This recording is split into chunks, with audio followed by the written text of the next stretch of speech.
Okay, so today, one second. So today, we're going to be reading Daniel 1. And we'll continue off of this for a while. Until we finish, I'll say.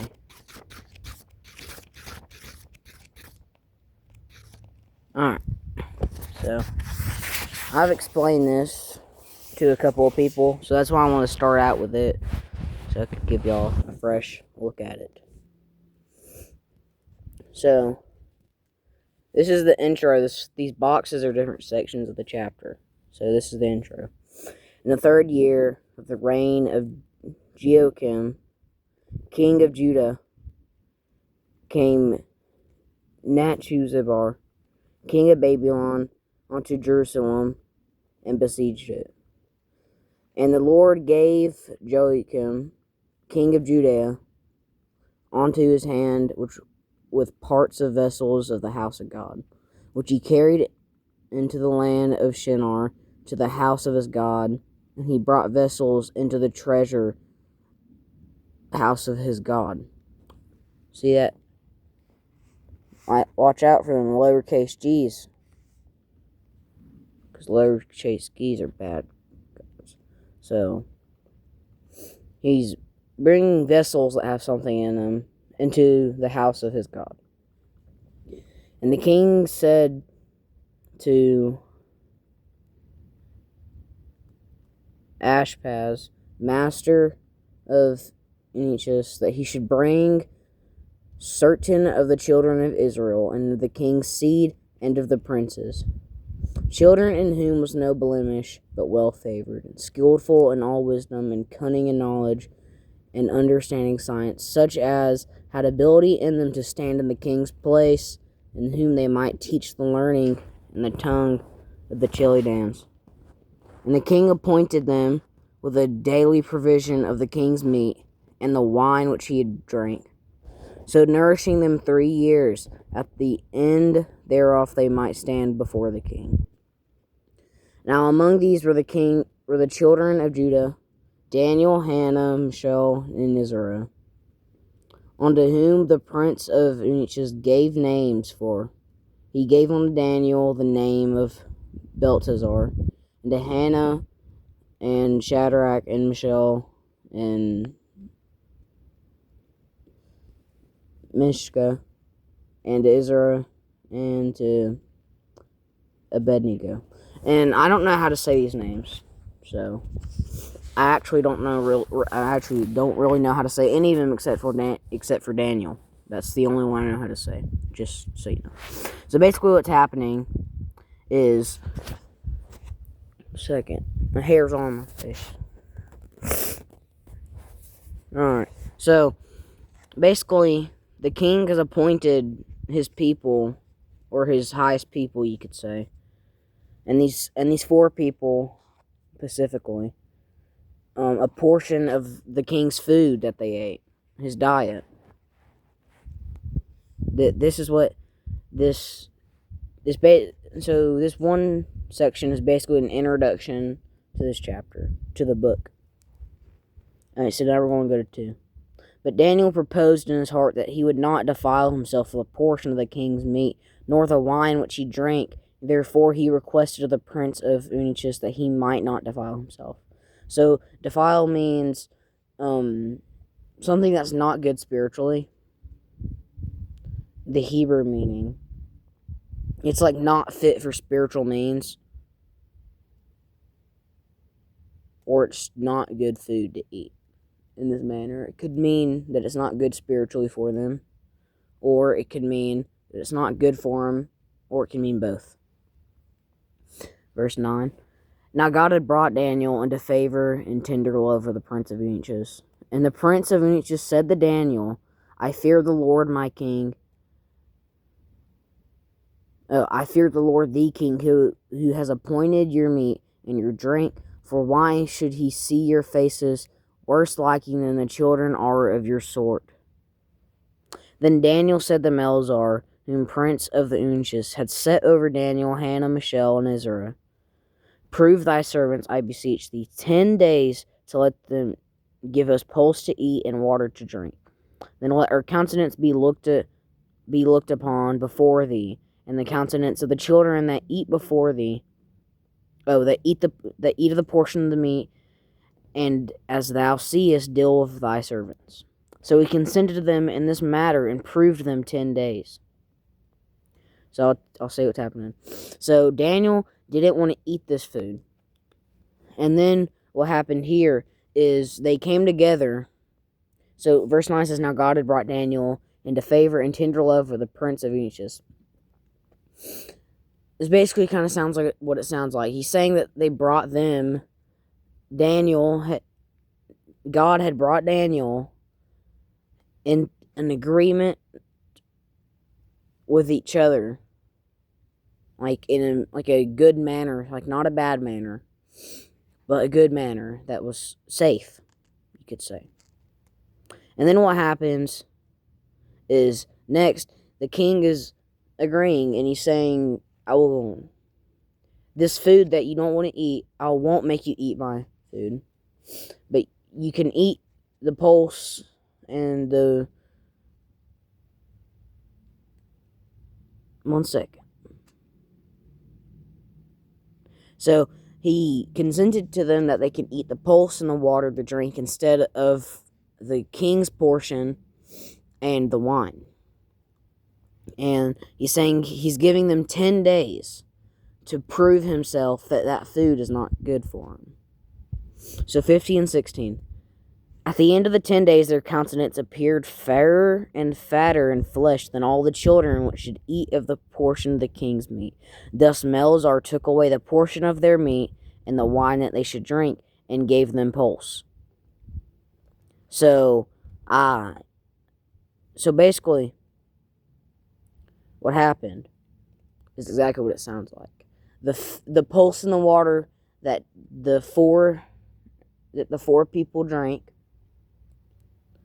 in just 10 days appeared fairer and fatter. So they were thicker and they were healthier. So thus Melzar took away the portion of their meat and the wine that they should drink, and gave them pulse. So this either means he let Daniel and the four off and let them drink water and pulse like they wanted to, and let them continue to do that. Or, one, he made all the other people, instead of having the king's pulse and instead of having the king's meat and wine, he gave them pulse and water. It's a lot. So this next section is 17 to 21. As for these four children, so basically what this means is I want to discuss these two portions. If you take in better food into your life, not physical food, but better things, like one, you could not cuss, and a lot of people see it as a minor thing, but I think we all know that it's not good, because if you wouldn't do it in front of your mom, then don't do it in front of God. 2, lusting. That's a big one. It's basically saying all these bad things you could take out of your life, and you'll be better. But you know what the good thing comes about having bad things took out of your life? I'll show you. Alright, so I'm guessing Melzar is talking about just these four people. As for these four children, God gave them knowledge and skill, and all learning and wisdom, and Daniel had understanding in all visions and dreams. That's what he gave them. So when you take bad out of your life, you can't just have nothing there. So there has to always be something there. So if it feels like there's nothing, it's probably bad. If you take the bad, it will be replaced by good. And God will give you these things in here that it says. Like then knowledge, skill, learning, and wisdom, and understanding in all visions and dreams. Alright, so now we're going to continue. Now at the end of the days that the king had said, Nunch brought them in before Nebuchadnezzar, and the king communed with them and among all of them found none like Daniel, Hannah, Mishael, and Israel. Therefore they stood before the king. The king is saying that so when you do this, you'll be different. People, it won't just be God, but sometimes if you take enough out of your life, because if you take, the Bible says to read people by their fruits. If you're taking bad fruits out of your life, you're putting good fruits in your life. And people will be able to read your good fruits. And in all matters of wisdom and understanding that the king inquired of them, he found them 10 times better than all the magicians and astrologers that were in all his realm. And Daniel continued even into the first year King Cyrus. So, 10 times better doesn't mean literally 10 times better. It means that they were way better than all the other people who were taking in bad stuff and putting out bad stuff. So not only if you take bad out of your life, because if you're burning diesel, you can't spit diesel out. It's not possible. If you're burning gas, you can't burn diesel out.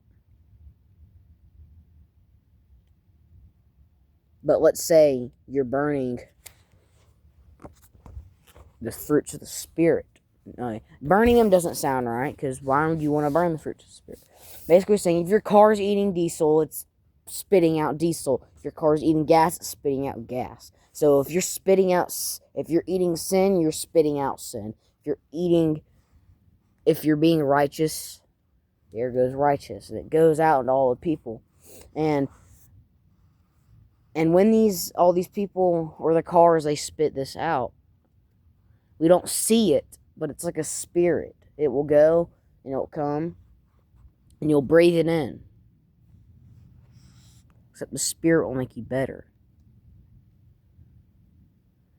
So, basically, I bet the king's meat and wine definitely probably tasted better on the surface.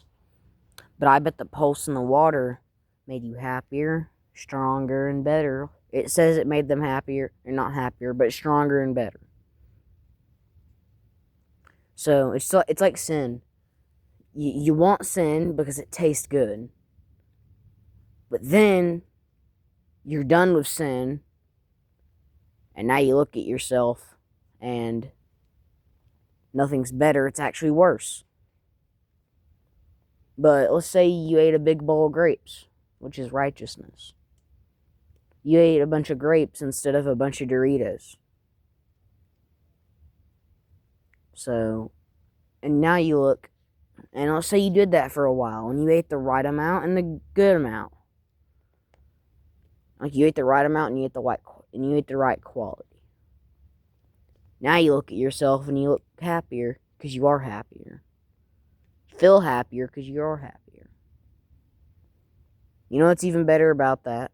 You'll get closer to God. It'll be a peace that you can't understand. It'll be a peace that no one except for you can understand when you're like that. Because I promise you, if you start doing that, you will be better. You will be closer to God. You'll probably even look better. But yeah. So, and I bet that eating this actually sucked. It probably did. And they were probably tempted to eat that food a while. And they didn't. They resisted. But the only bad thing about this is we are humans. So, no matter what, we're always going to go back to the king's meat and wine, and we're going to eat that. That it's just how it is. Until we get to heaven, the devil will always be here on earth. So we're always going to go back, and we're always going to eat the king's meat. We should say lowercase king's meat. And his wine. So the spiritual meaning of this is what you What you consume is what you will put out. Alright. And if you don't consume it, then you won't put it out. But us as humans will all still go back to the king's meat. Alright? Now, if some of this made no absolutely sense to you, if it made no sense to you, then maybe the Spirit explained it better to you. I'm hoping that's what happened. Alright. So, Daniel 2 will be tomorrow. So, see y'all later.